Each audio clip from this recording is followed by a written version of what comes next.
Green Lantern 23, legacy number 590.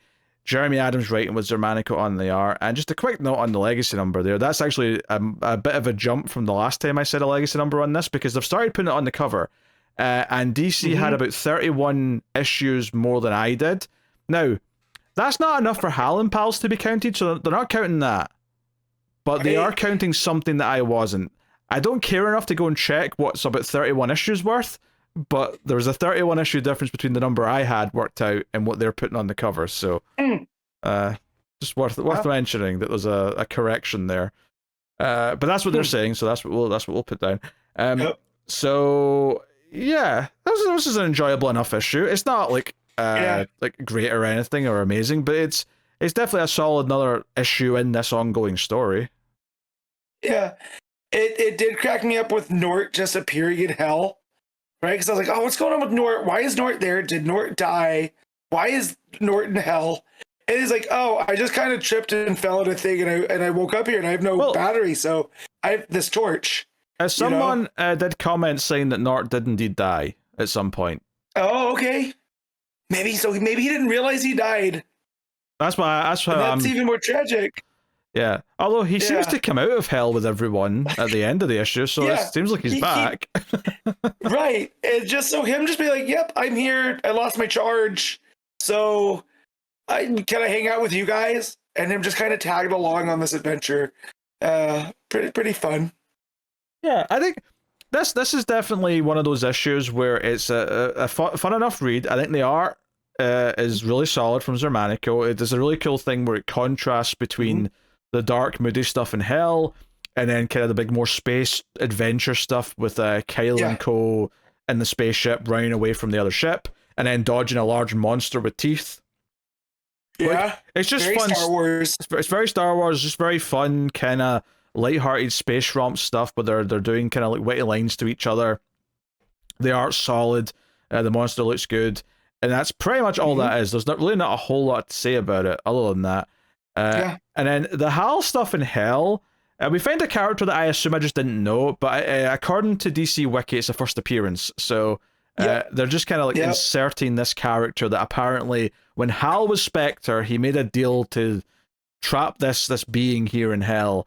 And because he goes back on this, because he takes this little lantern thing off this guy's neck, the Spectre shows up pissed that Hal's changing the deal that was made when he was Spectre. So that's how we get to the Spectre stuff, which the cover teases. I mean, it's a decent enough few pages from an art perspective. Hal making a suit of armor to fight the Spectre in. Like everything looks really good. I won't say that I care that much about doing Spectre stuff as Hal necessarily. I think the most important thing here really is that by the end, Starbreaker shows up and recruits this being, this alien, into the Starbreaker Corps. So it's going to be part of the villain's team, and that seems to be the main thing that's come out of this issue, for the most part. So I don't really have a whole lot to say, which sounds almost a little bit negative, but I did enjoy reading it, and the art's really pretty the whole time. It's just that it didn't do anything huge to advance what's going on in the story, so there's not really a whole lot for me to dissect, I would say. Well, so for me, it's the Spectre and Hal stuff where it almost seems like the Spectre is not a pissed off ex, but just like a you left me, someone needs to be able to be the Spectre, and it should be you, Hal. I did like that aspect because I don't think we've ever got any, what's the word I'm looking for? Any kind of conclusion to Hal being the Spectre. Just Johns wanted him back. We got that first arc, from First Flight. Was it First Flight? Man, no, Rebirth. Duh. It was the first Rebirth book of Hal taking the ring back and doing all this other stuff. So the fact that we get some closure with the Spectre, I thought was a good attempt out of Adams, but I don't know.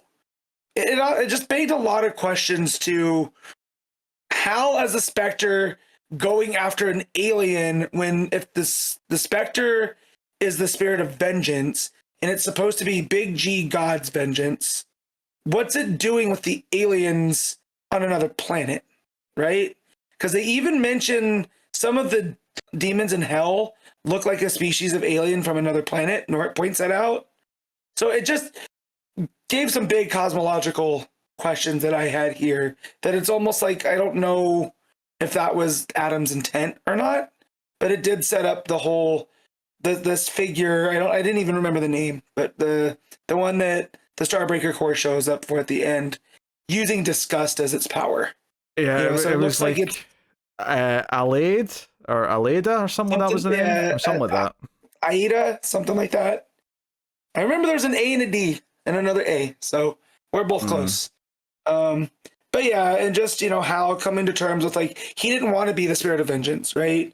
He said his shoulders were too weak to bear it, and made some quippy, Hal Jordan there standing over a defeated Spectre, which him defeating the Spectre untied in hell, it does show how strong Hal's will is.